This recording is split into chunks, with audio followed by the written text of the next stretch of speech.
여러분, 우리가 이렇게 하나님을 예배하는 자리에 나와 있다는 것은 정말 놀라운 복입니다. 여러분께서는 지금 얼마나 큰 복을 누리고 계신지 실감하고 계십니까? 만물을 창조하시고 역사를 운행하시고 또 우리의 영혼을 주관하고 계신 그 하나님의 말씀이 선포되는 자리에 나와 있다는 것, 그분의 언약 안에서 그분의 자녀로 살아가고 있다는 것, 이는 실로 이 세상 그 무엇과도 바꿀 수 없는 특별한 권리입니다. 여러분, 생각을 한번 해보십시오. 우리가 아버지 하나님의 사랑받는 자녀라는 사실, 하나님의 사랑받는 자녀라는 사실, 여러분, 이것보다 더 좋은 것에 대해서 생각해 내실 수 있습니까? 이 세상에서 우리가 하나님의 자녀라는 사실보다 더 큰 축복이라는 게 존재할 수 있을까요? 저는 이보다 더 좋은 것이 무엇인지 도저히 상상할 수가 없습니다. 실은 우리에게 이보다 더 큰 복락은 없는 것입니다. 바울은 오늘 본문 이전까지 이런 복락들에 대해서 진술을 했습니다. 빌립보서에 쓰이는 표현으로 바꾸면 이제 유익이 되겠죠. 유익. 사실 그는 어떤 유익을 누릴 만한 처지에 있지 않았습니다. 감옥에 갇혀 있었고 또 궁핍한 상태에 있었고 생사가 어찌 될지, 앞으로 어찌 될지 알지 못하는 상황 중에 있었습니다. 이런 상황에도 불구하고 그는 하나님의 자녀로서 자신이 현재 누리고 있는 유익과 또 앞으로 누릴 것이 기대되는 유익에 대해서 나눠왔던 것입니다. 그렇게 실로 하나님의 자녀에게는 그가 말한 것처럼 죽는 것도 유익하고 사는 것도 유익하죠. 이 사실을 우리는 기회가 될 때마다 상기하는 것이 우리 영혼의 유익합니다. 자, 다시 한번 떠올려 볼게요. 자, 우리가 죽는다면 우리의 영혼은 떠올려지시나요? 지난한 성화의 싸움이 끝나고 완전히 거룩해집니다. 완전히 거룩해지고 그리스도의 공로로 값없이 지극히 높은 아버지의 나라에 받아들여집니다. 그리고 마침내 그곳에서 우리를 사랑하시는 그분의 얼굴을 직접 대면하게 될 것입니다. 또한 우리가 계속해서 살게 된다면 우리의 믿음은 한 걸음 한 걸음 계속해서 진보해 나가게 될 것이고 또 자연스럽게 그 진보 가운데 믿음의 기쁨이 동반될 것이고 이러한 진보와 기쁨으로 말미암아 예수 그리스도 안에 있는 우리의 자랑은 교회 안에서 우리 서로를 인해서 더욱더 풍성하게 될 것입니다. 이러한 유익은 바울처럼 감옥 안에 있든지 또 우리처럼 자유롭게 밖에 있든지 또 높은 곳에 처하든지 낮은 곳에 처하든지 부유한 삶을 살든지 가난한 삶을 살든지 그리스도인이라면 하나님의 자녀라면 모두에게 허락된 특권인 것입니다. 자, 이렇게 특권이 주어지면 privilege가 있으면 의무가 따라오게 되는 것이죠. 자, 기독교에서는 이렇게 먼저 특권이 주어지고 그 다음에 그에 따른 의무가 요구됩니다. 이것이 세상 사상들과 차별되는 기독교의 특징이에요. 인간이 만들어낸 철학이나 종교에서는 언제나 우리가 해야 되는, 인간이 해야 되는 의무가 먼저 요구가 됩니다. 그래서 사람이 무엇인가 먼저 해야 되고 그에 따라서 권리나 보상이 오는 것이죠. 먼저 수행을 해야 되고 도를 깨달아야 되고 공덕을 쌓아야지 구원을 받든지 해탈을 하든지 하는 것이지, 그렇지 않고 먼저 보상이 주어지는 경우는 없습니다. 하지만 기독교에서는 사람에게 먼저 특권이 주어집니다. 하나님께서 당신의 뜻대로 사람을 택하시고 믿음을 선물로 주십니다. 그리고 그 사람이 그 받은 믿음으로 그리스도를 영접하면 하나님의 자녀가 되는 권세를 얻게 되는 것입니다. 자, 그런데 기독교는 이렇게 구원을 받고 하나님의 자녀가 되는 것이 끝이 아니라 그들에게 자녀로서 합당한 삶을 살 것을 요구합니다. 이것이 바로 오늘 본문을 시작하면서 바울이 빌립보 교인들에게 던지고 있는 메시지입니다. 자, 그럼 본문 말씀을 한번 살펴볼게요. 보시면 맨 첫 줄에 오직 너희는 그리스도의 복음에 합당하게 생활하라 이렇게 말씀하고 있습니다. 먼저 여기서 우리가 주목해야 되는 것은 생활하라, 제 노란색으로 표시해놨죠. 로 번역된 단어인데요. 사실 한국말로 생활한다는 말은 너무 평범한 말이잖아요, 그죠? 근데 이 단어는 그렇게 평범한 뜻이 아닙니다. 원어로는 이 단어가 이제 폴리튜오라는 말이거든요. 폴리튜오. 근데 이는 당시 도시국가를 의미하는 폴리스라는 단어에서 유래한 단어입니다. 그래서 이 말은 단순하게 생활한다 이런 뜻이 아니라 도시국가, 그 폴리스의 시민으로서 합당하게 처신한다 이런 뜻을 가지고 있습니다. 그러니까 생활하라를 지금 우리 시대로 바꾸어서 말하면 이런 뜻인 거죠. 한국의 국민으로서 혹은 뭐 캐나다의 시민으로서 합당하게 처신하면서 살아라. 근데 지금은 이런 국적이나 시민권 뭐 이런 개념과 이제 이 당시에 있는 이 도시국가 시민, 이 폴리스의 시민의 이 개념은 그 느낌이 조금 다릅니다. 사실 지금은 이 나라에 대한 소속감이라는 게 그렇게 강하지 않잖아요, 그죠? 사실 제가 어렸을 때보다도 지금 훨씬 많이 희미해진 것 같아요. 그러니까 뭐 법을 지켜야 되고 또 세금을 내야 되고 이런 기본적인 의무는 우리가 해야 되지만 그 외에 뭐 다른 어떤 것들은 꼭 참여를 해야 되는 건 아니지 않습니까? 개인의 자유의 영역에 속해 있어요. 그러나 당시 도시국가의 시민, 이 폴리스의 시민들은 그렇지 않았습니다. 이 폴리스에 소속된 시민이라면 폴리스에 관련된 공적인 일들에 반드시 참여해야 했습니다.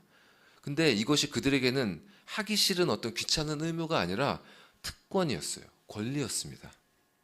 여러분 역사 공부하신 분들 아시겠지만 아테네 아시잖아요? 민주주의가 시작되었던 아테네. 직접 민주주의 하지 않았습니까? 시민들이 모두 참여했습니다. 그래서 지도자를 뽑는 일을 했고 법을 제정하는 일을 다 같이, 도시를 운영하는 일을 다 같이 했어요. 시민이 아닌 사람들은 노예였죠. 그러니까 시민이라는 것, 그리고 이런 일에 참여한다는 것은 굉장한 특권이었습니다. 동시에 그렇기 때문에 이들에게 자기 자신의 도시는 정말 그들 자신의 자랑이고 자부심이었습니다. 자, 오랜 세월이 지났지만 이런 문화가 아직 좀 남아 있는 것 같아요. 특히 그 스포츠 쪽으로 많이 넘어가 있는 것 같습니다. 많이 인기가 있지만 유럽 축구를 보시면 그 유럽 사람들은 자신들이 살고 있는 그 지역의 팀을 대를 이어서 응원하는 문화가 있거든요. 그래서 할아버지의 팀이 아버지의 팀이 되고 아버지의 팀은 아들의 팀이 되고 마음대로 팀을 바꿀 수 없습니다. 무조건 그 팀을 응원해야 돼요. 예. 그래서 어릴 때부터 그 팀을 응원하고 또 유니폼도 사고 티켓도 사고 나중에 더 나아가서 그 팀의 서포터즈가 되어가지고 또 그 구단의 여러 가지 정책들에 적극적으로 막 의견을 제시합니다. 잘 못하면 막 비판을 하고요. 그렇게 해서 자신의 팀이 이기면 행복해하고 또 지면 우울해하면서 그렇게 인생들을 살아갑니다. 자기의 팀이 잘하는 팀이든지 못하는 팀이든지 유명한 팀이든지 뭐 돈이 없는 팀이든지 상관없이 그들에게 자신의 팀은 그들의 자랑이고 또 자부심인 것입니다. 자, 바울은 빌립보 교인들에게 그리스도의 복음에 합당하게 생활하라 이렇게 말씀했습니다. 이 말을 바꾸면 너희는 그리스도의 복음, 그 복음이 증거하는 아버지 나라의 시민으로서 합당하게 처신하라 이런 뜻입니다. 자, 어떻게 하는 것이 그 나라의 시민으로서 합당하게 처신하는 것일까요? 그 나라의 주인이자 그 나라로 우리를 들어오도록 허락하신 아버지 하나님을 사랑하고 그 나라의 시민들인 성도들을 사랑하고 더 나아가서 어둠의 세력을 이기고 그 나라를 전파하기 위하여 그 나라를 위하여 사는 것입니다. 도시국가의 시민이 자신의 도시에 자부심을 가지듯이 또 스포츠팬이 자신이 응원한 팀에 애정을 가지고 지지하듯이 그렇게 아버지의 나라에 자부심을 가지고 그 나라의 법에 따라 그 나라를 위하여 충성하며 살아가는 것, 이것이 바로 하나님 나라의 시민으로서 합당하게 처신하는 것이고 그리스도의 복음에 합당하게 생활하는 것입니다. 자, 여러분에게 이 하나님의 나라는 어떤 의미입니까? 혹시 그저 언젠가 죽게 되면 가게 될, 하지만 지금 나와는 조금 멀리 떨어져 있는 그런 정도로 인식하고 계시진 않습니까? 아니면 너무 오랫동안 들어와서 이제 별 감흥이 없는, 머릿속에 개념 정도로 남아있고 주일날 한 번씩 이렇게 상기하고 또 내일 월요일부터는 또 까맣게 잊어버리는 그런 관념 정도로 남아있지는 않습니까? 우리 자신에게 한번 되물어 봤으면 좋겠습니다. 나는 하나님 나라의 시민으로서 합당한 처신을 하며 살아가고 있는가? 그 나라를 내가 자랑스러워하는가? 그 나라를 내가 사랑하는가? 그 나라의 법을 따르고 있는가? 그 나라의 유익을 위해 살고 있는가? 이 사람이 말이죠. 이 자신의 권리에 대해서는, 자신의 프리빌리지에 대해서는 잘 기억하지만 자기가 해야 할 바에 대해서는 쉽게 망각하는 그런 경향이 있습니다. 그래서 직장에서 우리 자기가 쓸 수 있는 그 휴가 일수에 대해서는 잘 기억하잖아요. 그죠? 근데 자기가 해야 되는 의무에 대해서 누구 지적을 받게 되면 그런 일이 있었어요? 이렇게 반응한단 말이죠. 바울은 빌립보 교인들에게 복음에 합당한 생활을 하라 이렇게 그들의 의무를 상기시키면서 다음과 같이 진술을 이어가고 있습니다. 자,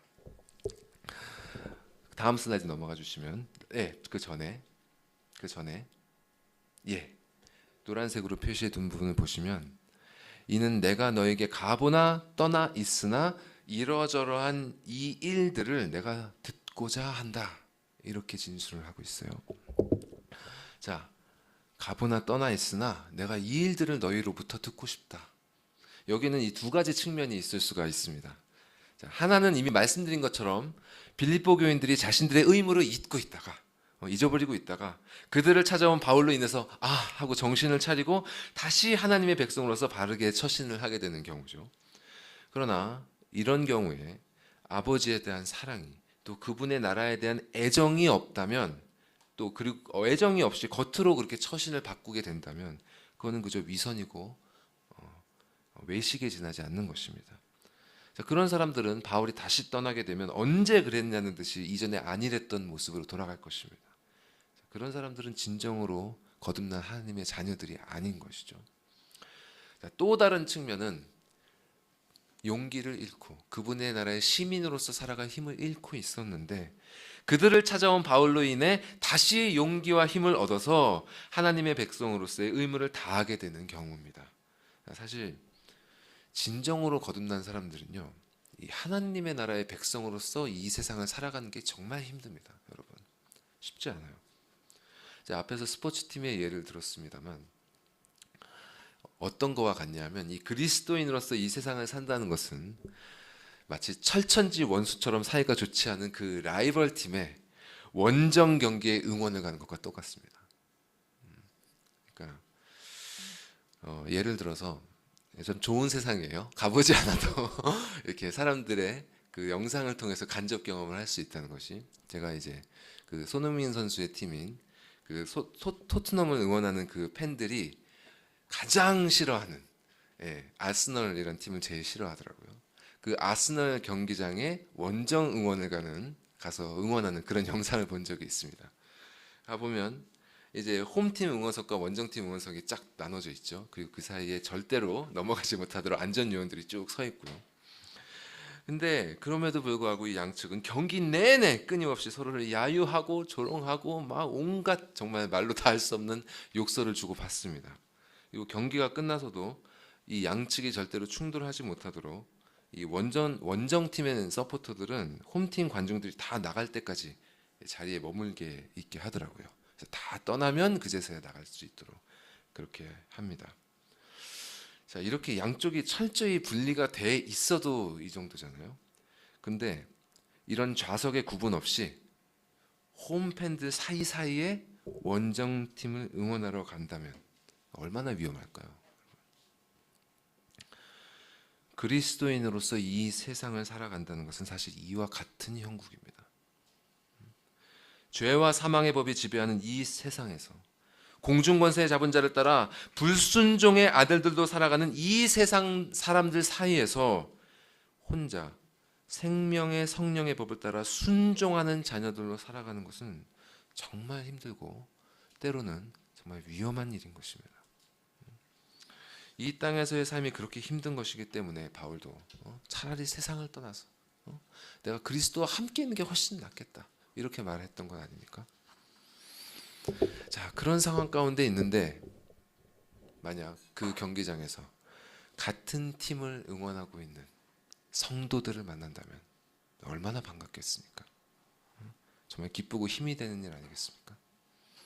그래서 성도를 만남이 그 전에 알던 분이든 모르던 분이든 성도를 만난다는 것은 정말 기쁜 일인 것입니다. 특히 사도 바울처럼 정말 믿음직한 형제나 자매를 만난다면 정말 든든하겠죠. 그래서 진정으로 거듭난 성도들은 서로가 서로에게 기쁨이 되고 자랑이 되는 것입니다. 하지만 이런 경우에 있어서도 해야 되는 것이 하나 있죠. 그것은 우리가 하나님 나라의 시민으로서 합당하게 사는 일에 있어서 자칫 사람을 의지하게 될 수도 있다는 것입니다. 예. 너무 힘든 나머지 만나게 된 옆에 있는 그 성도를, 또 그 목사님을, 그 사역자를 의지하게 될 수도 있다는 것이에요. 영향력 있고 카리스마 있는 한 사람에게 교회가 너무 의지하게 되면 그 사람이 떠나게 되었을 때 교인들은 복음에 합당한 생활을 유지하지 못하고 흔들리거나 변질될 수 있습니다. 그래서 바울은 자신이 빌립보 성도들에게 가서 함께 있든지 아니면 지금처럼 떠나 있든지 간에 그들이 복음에 합당하게 하나님 나라의 시민으로서 바르게 처신할 것을 부탁했던 것입니다. 자, 그렇게 요구하면서 바울은 빌립보 교인들로부터 세 가지 일에 대해서, 세 가지 내용에 대해서 자신이 듣기를 원한다, 이렇게 진술을 했습니다. 자, 다음 슬라이드 보여주실까요? 자, 노란색으로 칠한 부분을 같이 읽어보겠습니다. 시작. 너희가 한 마음으로 서서 한 뜻으로 복음의 신앙을 위하여 협력하는 것과 두려워하지 아니하는 이 일을 듣고자 함이라. 자, 이 부분을 한국말로 그저 무심코 이렇게 쭉 읽어 내려가게 되면 바울이 두 가지에 대해서 얘기하나 보다 이렇게 생각할 수 있거든요. 근데 이제 여러분 원어 성경을 보시면 세 가지에 대해서 언급을 하고 있는 것입니다. 자, 먼저는 제가 줄로 띄어서 놨죠. 너희가 한 마음으로 서는 것이고요. 두 번째는 너희가 한 뜻으로 복음의 신앙을 위해서 협력하는 것이고, 또 마지막으로는 무슨 일에든지 대적하는 자들 때문에 두려워하지 않는 것입니다. 자, 바울이 듣기를 원했던 이 세 가지가 무엇인지 그럼 하나씩 살펴볼게요. 자, 첫 번째는 너희가 한 마음으로 서는 일입니다. 자, 이 말을 들으면 자, 이렇게 여러 사람이 하나의 마음으로 연합되는 것으로 이해가 되죠. 이게 원어로 보아도요, 그렇게 해석하는 것에 무리는 없습니다. 자, 여기서 한 마음으로를 영어로 직역을 하면요, in one spirit입니다. in one spirit. 그러니까 직역하면 한 영 안에서이죠.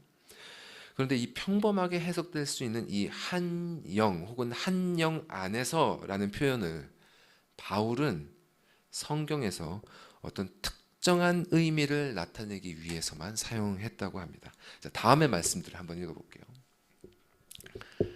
자, 여기에 다음 말씀, 다음 슬라이드.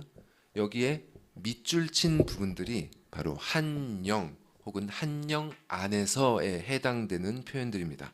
자, 번역되어 있는 것처럼 이 표현들은 모두 성령 하나님을 뜻하고 있습니다. 자, 에베소서 2장 말씀. 이는 그로 말미암아, 즉 그리스도로 말미암아 우리 둘이, 여기서 우리 둘은 유대인들이나 이방인들인 뜻입니다. 유대인들이나 이방인들 모두 한 성령 안에서 아버지 하나님께 나아감을 얻게 하려 하심이라. 자, 또 계속해서 말씀합니다. 몸이 하나요 성령도 한 분이시니, 즉 한 몸이고 한 영이니, 이처럼 그리스도 안에 있는 너희 모두가 그분께서 주신 하나의 소망 안에서 부르심을 받았다.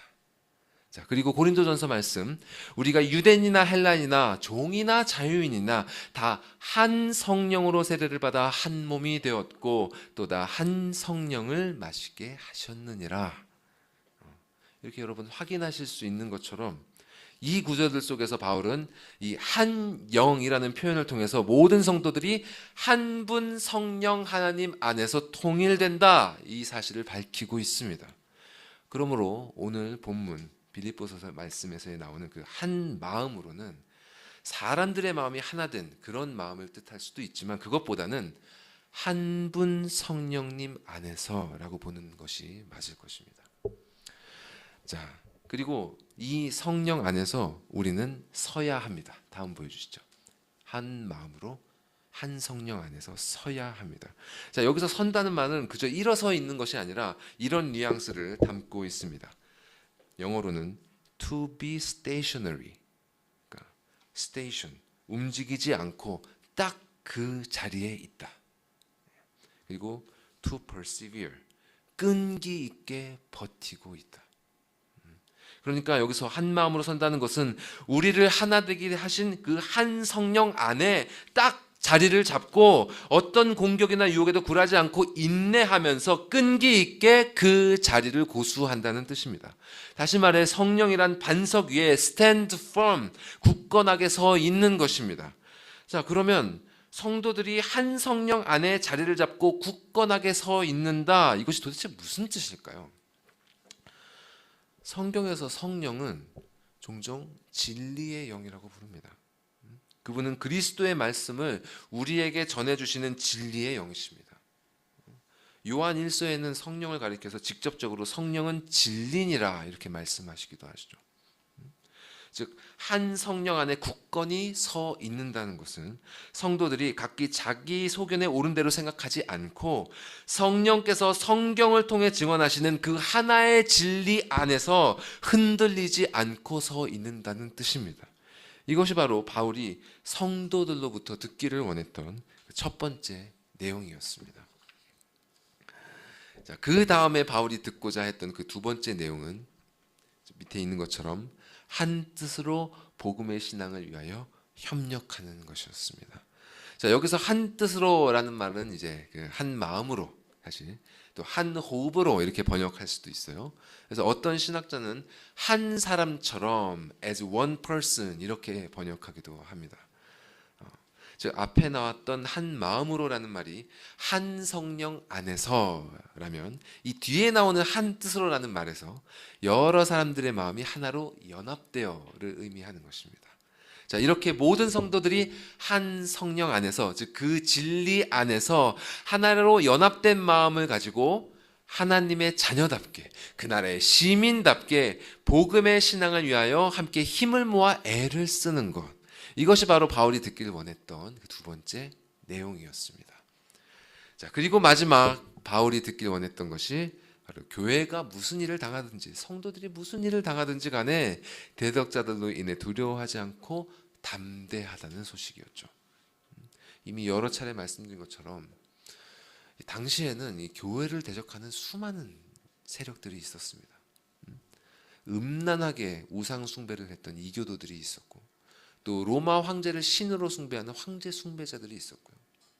또 그 로마의 황제 숭배자들에게 교회를, 성도들을 고발해서 이 교회의 씨를 말려버리고자 했었던 유대인들이 있었고, 또 가만히 교회 안에 침투해서 복음을 변질시키고자 했던 그런 각종 이단들이 있었습니다. 당시 이런 대적자들이 그리스도인들에게 했던 그 위협이라는 것은 그저 영의 문제만이 아니라 그들의 생사가 좌지우지될 정도의 실질적이고 치명적인 위협이었습니다. 그런데 사실 오늘날 우리에게는 이런 위협은 없죠. 그죠? 종교의 자유가 없는 그런 일부 선교지에서는 이런 위협이 실존합니다만, 이렇게 북미주에 사는, 또 한국 왔다 갔다 하는 우리한테는 사실 이런 위협까지는 없어요. 그래서 이런 말씀이 사실 그렇게 현실감 있게 다가오지는 않습니다. 그런데 이렇게 우리에게 직접적인 영향이 느껴지지 않는다고 해서, 몸으로 다가오지 않는다고 해서 복음을 대적하는 자들이 없을까요? 그렇지 않죠. 지금 이 시대에도 그리스도를 대적하고 교회를 대적하는 수많은 사람들과 사상들이 있습니다. 다만 이전과 달리 그 방식과 범주가 더욱 교묘해지고 또 복잡해지고 광범위해졌다는 차이가 있을 뿐입니다. 자, 예를 들어서 표면적으로 드러나는 이슈 중에 동성애 이슈가 있습니다. 여러분, 사실 캐나다에 사는 우리한테 이 동성애 이슈는 꽤나 현실적이고 실질적인 그런 사안이에요. 아시다시피 캐나다는 동성결혼이 합법화되어 있는 나라이고요. 개인이 자신의 생물학적인 성이 아니라 자유롭게 다른 성 정체성을 선택하는 것을 허용하는 나라입니다. 이에 대해서 공개적으로 반대 의사를 표명하는 것은 법적으로 문제가 될 수 있습니다. 이런 사회적인 압박 속에서 일부 기독교 교단들은 동성애를 인정하는 결정을 내렸습니다. 제가 우리 상길교회 이전에 다녔던 교회에서 떠난 이유도 그 교회가 이렇게 동성애를 인정하는 교단에 들어가기로 결정했기 때문입니다. 이런 교단들은 성경이 명백히 동성애를 죄라고 가르친다는 것을 알면서도 이런저런 근거를 대면서 결국 동성애를 비롯한 이런 젠더 사상에 대해서 포용해야 된다고 주장합니다. 혹은 말씀을 이렇게 저렇게 교묘하게 비틀면서 성경도 동성애를 반대하지 않는다 이렇게 궤변을 늘어놓기도 하고요. 또 심지어 어떤 신학자는 예수님이 동성애자였다 이런 참남한 말을 하기도 합니다. 본문의 바울의 바램과는 정반대로 대적하는 자들 때문에 두려워하는 사람들이 교회를 분열시키고 있습니다. 말씀에 비추어 볼 때 정말 너무나 명백한 사안임에도 불구하고 교회는 한 성령 안에서 한 뜻이 되지 못하고 사분오열되고 말았던 것입니다. 그리고 이런 공격은 교회 차원만이 아니라 우리 각 가정을 향해서도 이루어지고 있어요. 공립학교를 다니고 있는 우리 아이들은 이에 대한 교육을 받고 있고 또 받을 것입니다. 사립학교들도 이런 흐름에서 그리 벗어나 있는 것 같지 않습니다. 우리가 지금 예배를 드리고 있는 이 서리 크리스찬 스쿨도 동성애 학생들의 모임이 생기는 것을 허용한 것으로 알고 있습니다. 여러분, 이런 상황 속에서 어떻게 대처하시겠습니까? 외면하고 무시한다고 될 일이 아닙니다, 여러분. 또 집에서 홈스쿨링 한다고 완전히 해결되는 것도 아닙니다. 어차피 아이들은 이러한 사상이 지배하고 있는 이 세상 속에서 살아가야 합니다. 이 사상을 공적으로 거부하면 이 세상의 법으로 처벌을 받게 될 것입니다. 그러면 입을 다물고 자신의 신앙을 숨긴 채 살아가면 되는 것일까요? 아니면 적당히 타협하면서 살면 되는 것일까요? 그렇게 사는 것이 과연 복음에 합당한 생활, 하나님 나라의 시민으로서 합당한 처신일까요? 이렇게 겉으로 드러나는 위협뿐만이 아니라 누구나 알고 있지만 수면 위로 잘 드러내지 않는 그런 위협들도 정말 많습니다. 제가 개인적으로 오늘날 크리스찬들에 대해서, 오늘날 교회에 대해서 가장 치명적인 위협이 된다 이렇게 생각하는 것은요, 스마트폰을 통해서 들어오는 온라인 컨텐츠들입니다. 여러분, 우리 영혼이 가장 취약해지는 때가 언제인지 아십니까?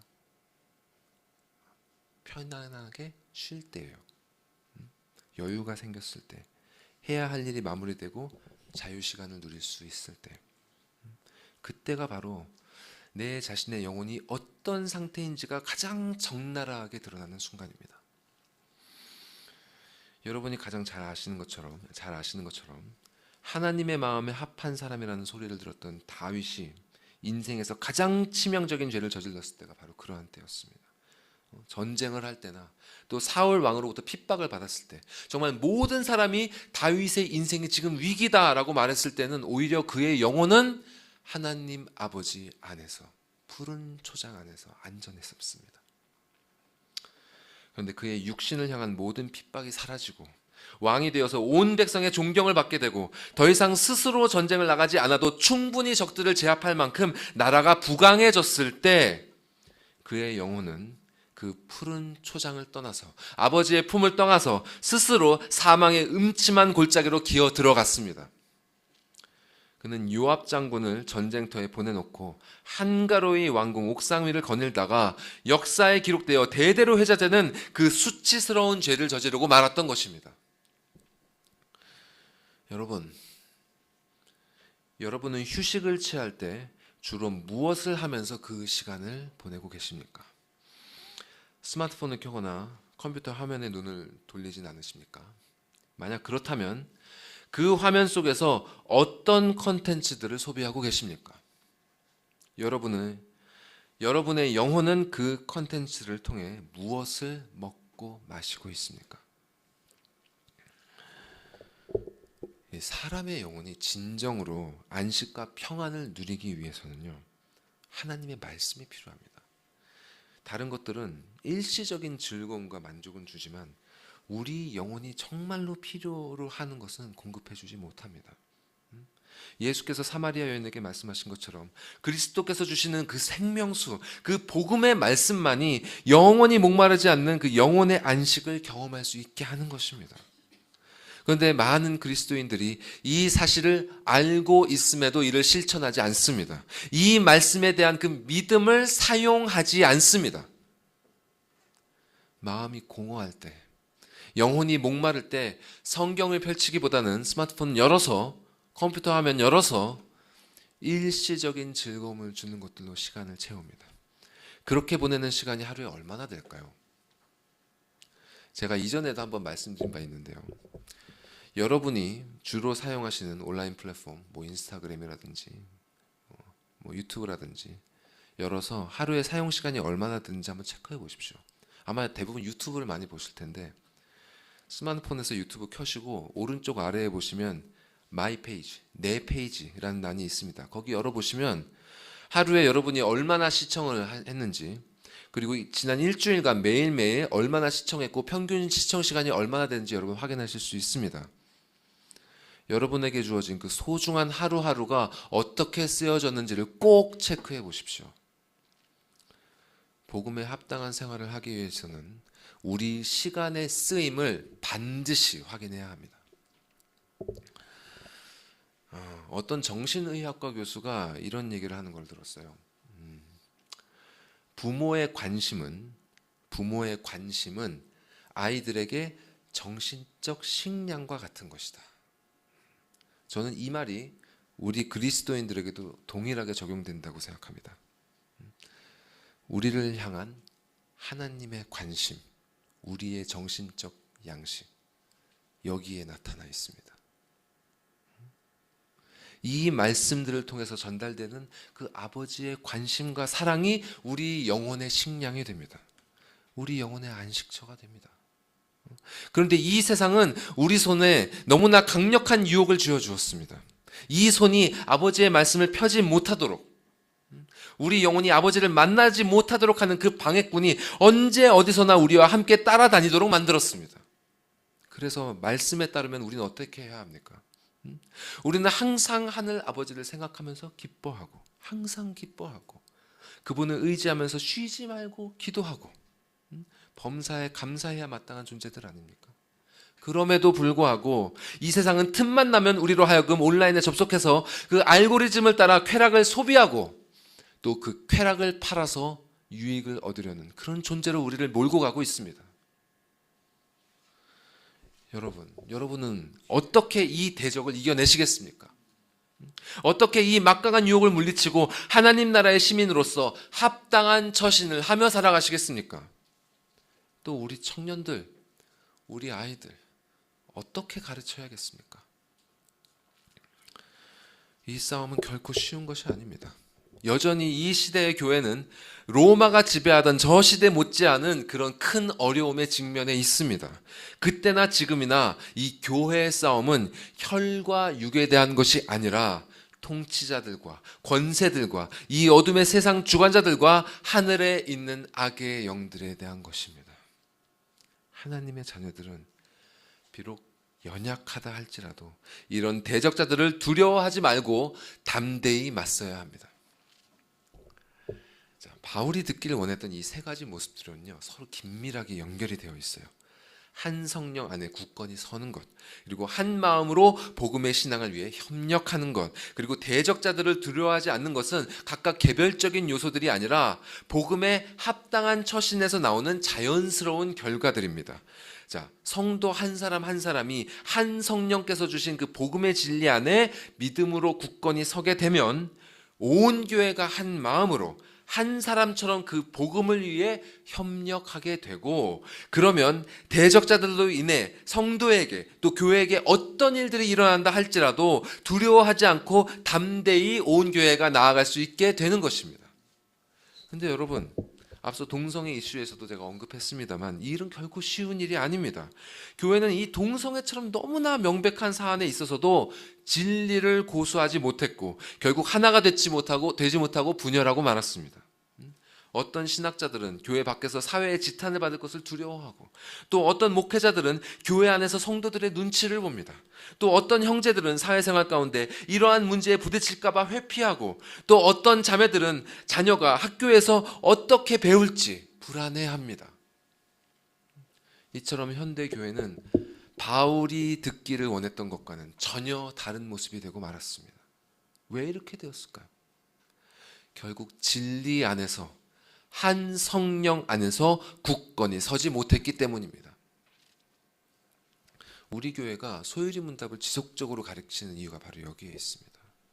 하나님의 말씀, 그리스도의 말씀, 진리의 성령이 가르치시는 그 말씀에 우리 각 사람이 굳건히 자리를 잡아야지만 교회가 진정으로 그리스도를 중심으로 하나가 될 수 있고, 그래야 이 어두운 세상 가운데 우리가 한 사람처럼 그 천국 복음을 비추며 세상의 빛과 소금으로 살아갈 수 있는 것입니다. 자, 그런데 이제 성도들이 이렇게 하나가 되는 게 쉬운 일일까요? 그렇지 않죠. 우리 모두 서로 다른 배경에서 왔고 각자의 생각들이 있습니다. 여러분, 성경의 교리를 계속 배우시겠지만 그 교리들 가운데 이해가지 않는 부분들도 있으실 거고요. 공감 가지 않는 부분들이 있을 수 있습니다. 또 서로의 관계 가운데 정서적으로 잘 맞지 않는 부분들도 당연히 있을 것입니다. 사실 이 세상의 관점에서 여러 사람이 하나가 되는 것, 특히 보이지도 않는 것을 중심으로 하나가 된다는 것은 거의 불가능에 가까운 일입니다. 오랜 세월을 함께 온 이 부부가 하나가 되는 것도 정말 되지가 않는데, 여기저기서 모인 사람들이 보이지도 않는 그리스도를 중심으로 하나가 된다는 것은 가능한 일이겠습니까? 불가능한 일입니다, 사실. 그러면 왜 하나님께서는 우리에게 지키지도 못할 일들을 의무로 요구하시는 것일까요? 소요리 문답을 통해 10계명을 공부한 분들 아시겠지만 그 계명들을 지키면서 살아간다는 건 사실 불가능한 일입니다. 우리는 자기 자신이나 사랑하지 하나님을 온전히 사랑하고 또 이웃을 내 몸처럼 사랑해 못합니다. 그래서 어떤 사람들은 이렇게 항변합니다. 왜 하나님은 우리가 죄를 지을 수밖에 없도록 만들어 놓고 심판을 하는가? 왜 믿을 수도 없는 것들을 믿으라고 하는가? 왜 지킬 수도 없는 계명들을 의무로 요구하는가? 그것은 바로 그 불가능한 그 일들을 통해서 당신이 하나님이심을 우리가 알게 하려고 하시는 것입니다. 하나님께서는 바로 그 일어날 수 없는 일들을 일어나게 하심으로 그 일을 이룬 것이 우리가 아니라 만물을 통치하시는 하나님 당신이심을 친히 나타내려 하시는 것입니다. 출애굽기 35장에 보면 이런 얘기가 있습니다. 하나님께서 모세를 통해 이스라엘 백성에게 명령하시기를 마음에 원하는 자는 너희가 가진 것 중에서 금이나 은, 보석같이 귀한 것들을 성막을 짓고 그 안에서 쓸 물건들을 만들기 위한 재료로 바쳐라. 그래서 이스라엘 백성들이 자기가 가진 그 귀한 것들을 하나님의 성막을 만들기 위한 예물로 바쳤습니다. 이것이 강요가 아니라 마음이 감동된 자들이 자원해서 이 일이 이루어졌습니다. 자, 한번 출애굽기 말씀 같이 읽어볼까요? 시작. 마음이 감동된 모든 자와 자원하는 모든 자가 와서 회막을 짓기 위하여 그 속에서 쓸 모든 것을 위하여 거룩한 옷을 위하여 예물을 가져다가 여호와께 드렸으니 곧 마음에 원하는 남녀가 와서 팔찌와 귀고리와 가락지와 목걸이와 여러 가지 금품을 가져다가 사람마다 여호와께 금 예물을 드렸으며 마음에 자원하는 남녀는 누구나 여호와께서 모세의 손을 빌어 명령하신 모든 것을 만들기 위하여 물품을 드렸으니 이것이 이스라엘 자손이 여호와께 자원하여 드린 예물이니라. 자, 그래서 이 35장을 넘어가서 36장으로 가면 이스라엘 백성들이 마음이 감동이 돼서 아침마다 자원하는 예물들을 계속 가져옵니다. 너무 많이 가져오니까 이제 그만 가져와라 이렇게 명령할 정도가 되죠. 근데 여러분, 이 광야의 이스라엘 사람들이 어떤 사람들입니까? 목사님의 설교를 통해서 우리가 계속해서 들어오지 않았습니까? 그들은 이 목이 곧은 백성들입니다. 하나님의 그 놀라운 역사하심을 수차례 직접 목도했으면서도 불구하고 그분의 명령에 순종하기보다는 자기들의 뜻대로 하려는 사람들입니다. 게다가 그들이 처한 환경은 아무것도 없는 그 황량한 광야이지 않습니까? 그런 상태에서 그들이 무엇을 의지할 수 있겠습니까? 애굽 사람들이 주었던 그 귀한 물건들이라도 손에 쥐고 있어야 나중에 가나안 땅에 갔을 때 그것을 팔아서 생활의 터전이라도 마련할 수 있지 않겠습니까? 어떻게 모세 저 한 사람의 말을 듣고 이 위험한 길을 갈 수 있겠습니까, 여러분? 그런데 하나님께서는 이 목이 곧은 자들의 그 마음을 감동시키셔서 그들이 갖고 있었던, 그들이 의지하고 있는 그 귀한 것들을 당신을 위해 내어놓도록 하셨습니다. 금송아지 사건이 있었거든요. 이 일이 일어나기 전에 금송아지 사건으로 그들의 믿음이 분열되었었습니다. 한 성령 안에 굳건히 서지 못하고 분열되었었어요. 그렇게 바른 믿음을 떠나버린 그들을 징계하셔서 다시금 한 성령 안에서 한 믿음으로 모아주시고 그 믿음 안에 하나가 되어 아버지의 말씀을 따르는 일에 협력하게 하셨습니다. 그로 말미암아 그들은 미래에 대한 불안을 내려놓고 그들을 둘러싸고 있는 그 환경에 대한 불안 내려놓고 두려움 없이 아버지께 자신의 귀한 것들을 바치게 되었던 것입니다. 이처럼 하나님께서는 당신이 하나님이심을 나타내시기 위해 우리에게 불가능한 의무들을 요구하십니다. 우리의 의무가 중요한 이유는 우리의 의무가 정말로 중요한 이유는 그 의무가 곧 그분을 나타내는 증거이기 때문입니다. 그래서 본문 28절에 바울은 이렇게 말씀하는 것입니다. 다 같이 읽겠습니다. 시작. 이것이 그들에게는 멸망의 증거요 너희에게는 구원의 증거니 이는 하나님께로부터 난 것이니라. 여러분, 우리의 힘으로는 이 증거들을 만들어낼 수 없습니다. 우리의 힘으로는 하나의 믿음이 될 수가 없고 한 마음이 될 수 없고 우리를 대적하는 자들로 인한 그 두려움을 온전히 떨쳐낼 수 없습니다. 그러나 하나님께서 친히 이 일들이 이루어지게 하십니다. 이렇게 당신이 하나님이심을 드러내셔서 이 일들이 대적하는 자들에게는 멸망의 증거로 우리에게는 구원의 증거로 나타나게 하신 것입니다. 믿을 수 없는 것들을 믿게 되는 일들이 일어납니다. 하나가 될 수 없는 사람들이 하나가 되는 일이 일어납니다. 약한 것들이 강한 것들을 이기고 처음 된 자가 나중되고 나중된 자가 처음 되고 미련하다고 여겼던 일들이 가장 지혜로운 일이 되는 그 일들이 일어납니다. 이것이 바로 하나님의 인도하심으로 세상에 드러난 이 교회의 역사였습니다. 예수께서 죽으신 후에 두려움에 쌓여서 4분 오열되었던 그 제자들, 그들에게 예수님의 약속대로 성령 하나님이 임하셨고 한 분 성령님 안에서 그들이 한 믿음을 가졌고 절대로 함께 할 수 없었던 유대인들과 이방인들이 하나가 되었고 그들이 한 사람처럼 세상에 나가 복음을 전했고 그 중에 적지 않은 사람들이 예수께서 걸어가신 그 길을 따라 두려움 없이 기꺼이 죽음을 맞이했습니다. 이것이 이 복음을 대적하는 세상에는 멸망의 증거가 되었고 이 길을 따르는 우리에게는 구원의 증거가 되었습니다. 여러분의 삶에도 지금 이 증거가 보이십니까? 하나님의 하나님 되심이 지금 여러분 보이십니까?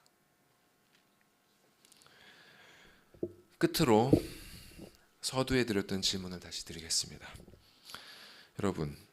여러분은 이 시간 우리가 하나님을 예배하는 자리에 나와 있다는 사실이 얼마나 큰 복인지 실감하고 계십니까?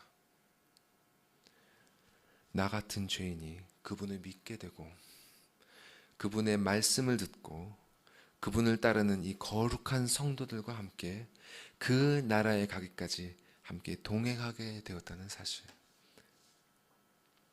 이는 실로 일어날 수 없는 일이 일어난 것입니다. 여러분이 실감하든 실감하지 않든 간에 교회가 진리 아래에 모여 있다는 것은 하나님께서 하나님 되신다는 명백한 증거입니다. 우리가 이 자리에 나온 것, 우리가 한 믿음 아래에서 한 길을 걷게 되었다는 것은 우리의 선택이 아니라 오직 그분의 은혜에서 나온 증거입니다. 비록 완전하진 않지만 그리스도의 교회는 계속해서 이 믿음으로 하나가 되어 나아갈 것입니다.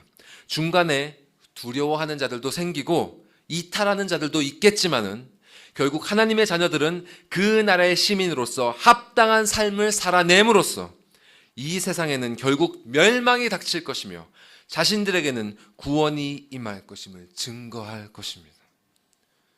아버지께서, 우리 하늘 아버지께서 여러분 한 분 한 분의 삶도 그러한 증거가 되게 해주시기를 간절히 축원합니다. 기도하시겠습니다.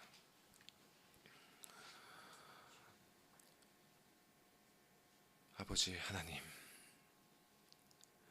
믿을 수 없는 것들을 믿게 하시고 그 믿음 안에 하나가 되게 하여 주시고 하나가 될 수 없는 자들을 한자리에 모아주시고 한 분 아버지를 다 함께 아버지라고 부르며 이 길을 걸어갈 수 있도록 인도하여 주심에 감사드립니다. 이 일이 우리의 힘으로는 일어날 수 없는 일임에도 불구하고 친히 이 일을 우리에게 목도하게 하여 주사 세상에는 멸망의 증거요 우리에게는 구원의 증거로 보여주심에 감사드립니다. 우리가 우리에게 허락하신 이 귀한 삶을 당신 나라의 시민으로서 합당하게 처신하며 살아갈 수 있도록 인도하여 주시옵소서. 한순간도 당신을 향한 그 의지함을 주님 놓지 않게 하여 주시옵소서. 우리의 손이, 우리의 눈이 허탄한 것들로, 허망한 것들로 우리의 영혼을 헛되이 먹이지 않게 하시고 영원히 목마르지 않을 그 생명수로, 배고프지 않을 그 생명의 떡으로 우리의 영혼을 만족시키면서 그렇게 당신을 즐거워하면서 이 길을 함께 걸어갈 수 있도록 인도하여 주시옵소서. 그렇게 우리의 모든 삶이 당신의 증거로 가득 채워지기를 간절히 소망하고 원하오며 이 모든 말씀 우리 구주 예수 그리스도의 이름으로 기도드리옵나이다. 아멘.